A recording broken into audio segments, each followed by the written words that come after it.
What's going on, Vault Dwellers? It's Top Ranking Noob, and I'm back at it with another video for Fallout 76. Hey, if you guys want to check out some cool Fallout 76 gear, head on over to U4GM. I'll put a link down in the description along with a coupon code that's going to be saving you 5%. Over the last 2 days, I've actually posted a couple of videos that caused quite a bit of debate. And personally, I love debate. I'm all for it. It's been pretty awesome, and a lot of people have had a lot of very good points.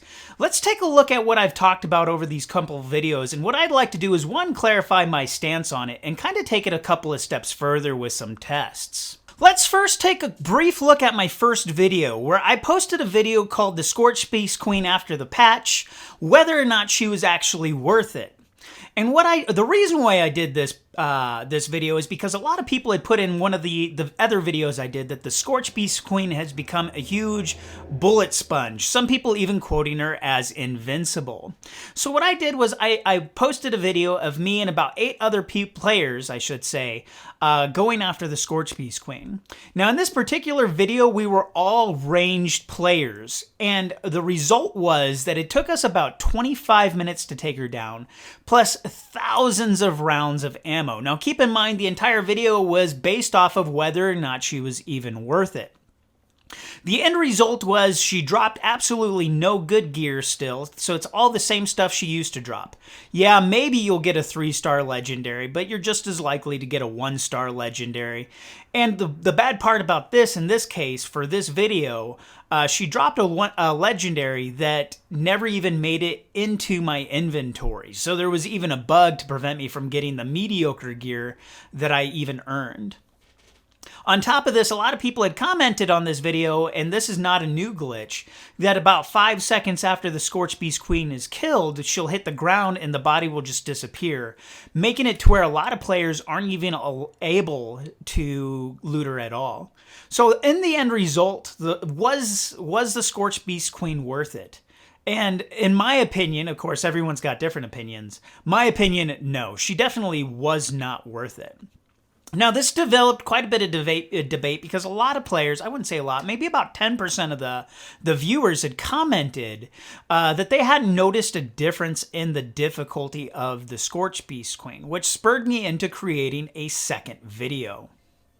And in this second video, I went after the Scorched Beast Queen again, this time with a much different approach. This time I decided to go after her with more of a melee style attack. I got fortunate enough in the second video to where the majority of the players were also melee players. What we noticed was the time it took to kill the queen from all range to all melee, I should say predominantly range to predominant melee, was huge. So it went from about a 25-minute kill to about a 6-minute kill. What this did was actually spur up the current debate about balance, and that's what I want to talk about today. The balance of ranged weapons versus melee weapons. Now I'm going to start off by saying what I've said in the last 2 videos, and to clarify, I 100% agree with nerfing down the 2-shot explosive weapons. They were overpowered, they were one-shotting everything, and it made the game way too easy. With that being said, I think that all ranged weapons in general are underpowered, and they've been underpowered since launch. So one thing I'd like to hear from you guys in the chat, because this is how I leveled up. When I first came out of the Vault, I knew that I wanted to be a ranged weapon player. That was going to be my style. That's what I wanted. And I'm curious how many of you also started off this way. But as I was leveling, as I was progressing through the missions, as I was getting all that experience, I quickly realized that trying to kill enemies with ranged weapons was borderline futile. I mean, you're constantly running out of ammo, it's doing practically no damage, and so as an end result, as I was leveling, I ended up switching to melee weapons just because it was substantially easier to level up that way. Now, this is actually what caused the main debate, because right now it seems as though it doesn't make sense to play as ranged, especially if you're going after the queen. You're way better off just playing melee. But that holds true throughout the entire game, really, when you think about it. The 2-shot explosive was an overpowered weapon that everybody flocked to because the vast majority of other ranged weapons were underpowered.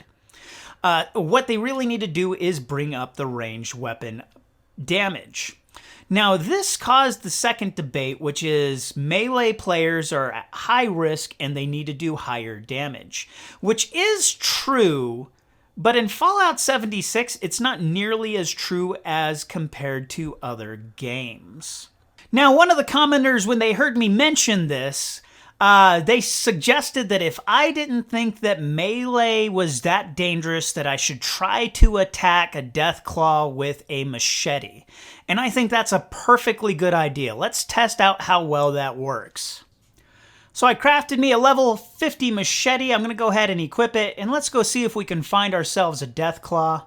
I'm going to try to keep this as even as possible. I don't have any melee, per se, cards. I have the Slugger, which is a two-handed perk card. I'm using a one-handed weapon. And so this is just basic melee, no legendary effects, no perk cards to help me out. Let's see how well it works out for attacking a Deathclaw here. Now, one of the things that I noticed, this high risk, and this is not uncommon, this Deathclaw is hardly even attacking me because it's Bethesda and the mechanics and the AIs are borderline retarded.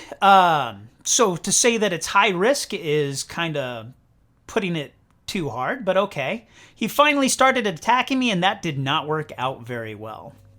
Now with that, I'm all about comparing apples to apples and oranges to oranges, so I decided to also craft a pipe revolver for this test.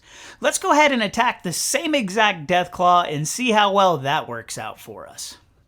So this is the same Deathclaw, my health is about the same. I mean, I did this attack. You can see I don't have any perk cards to really help me out, so it's all blank slate. And the goal here is to kind of feel like you did when you were first leveling, before you had all of these end-game items and things along them lines. So yeah, I got some maneuverability. I can do my best to kind of keep out of arm's length of him. But this mechanic is practically the same. A melee enemy is going to be on top of you no matter what. Regardless of if you're using a melee weapon or a ranged weapon, the enemies are still going to attack you in the same way. So you can see here, I do have some range. Yeah, we come to expect that. That's how range and melee works. But the Deathclaw is going to constantly be closing the gap. And this isn't just with Deathclaws. Nonetheless, that was with some weaker weapons to kind of illustrate like the level up process when you didn't have endgame gear. Let's do this with an instigating sledgehammer and try out the same exact tactic. And of course, you're going to have different legendary weapons and different builds. I know the entire point of this video is to prove the difference between the balance of ranged weapons. And you can see here, this was a level 91 Deathclaw alpha. I took him down with a instigating sledgehammer pretty quickly. I wouldn't describe that as high risk. And this is really where high risk versus low risk in the Fallout 76 is best illustrated. Once you're end game, once you have all the powerful weapons, there really is no high risk anymore in this game. With a couple of exceptions, but 99% of the game, high risk no longer exists. Now I look forward to the comments that that's going to bring, but by all means, let me know how you feel about that in the chat. The reality is, though, when it comes to, like, here's a perfect example. I'm inside. This is a melee enemy. He's on top of me. This constantly exists, and you probably recognize this constant tactic of running backwards, which is what ranged players have to do, just to avoid being swarmed. The difference between ranged and melee in Fallout 76, as far as mechanics go, is minimal. Again, there's always exceptions because you got those long-range sniper players, but that's not an indication of every single style. This is an instigating shotgun. It's the same exact, now I forgot his name, Deathclaw, level 91. And you can see here, I mean, I can keep my range. The damage is quite a bit slower compared to the ranged weapon. He's still not unkillable because this is endgame equipment, but he's getting his hits in as well. So the risk factor between ranged and melee players is minimal in Fallout 76 compared to a lot of other games. In fact, if you've ever played range, you probably are familiar with this tactic where you're just being swarmed, so you're constantly in this state of running backwards as you're shooting.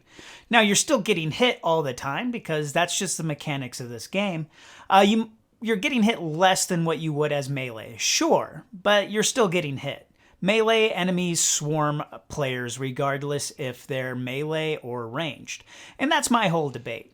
So the risk factor is not that big of a difference compared to other games, and the balance is off between ranged weapons and melee weapons. That's my entire debate, which means they either need to bring down the power of melee weapons, which I know melee players don't want to hear, or bring up the damage of all the ranged weapons to do a better balance. Because as of right now, where this game stands, the balance is completely off.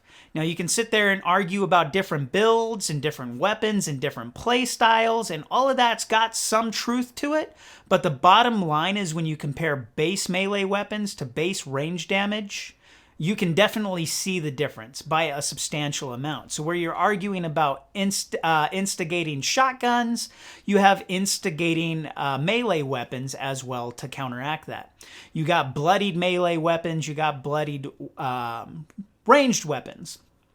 But when you're comparing the bottom line of the damage, it's off balance. And that was the entire point of those two videos with the Scorch Beast Queen. You can clearly see the difference to where it's not even worth going after the Scorch Beast Queen unless you're melee. Otherwise, you're just going to be dumping all kinds of rounds in there, tearing up your weapons, having to repair it, all for mediocre loot at best. So the balance is off, and that is my entire debate. Let me know what you guys think in the chat. I know this is going to spur up continuous debate, and I'm all for it. Just try to keep it professional. I appreciate you guys watching, and we'll see you all next time.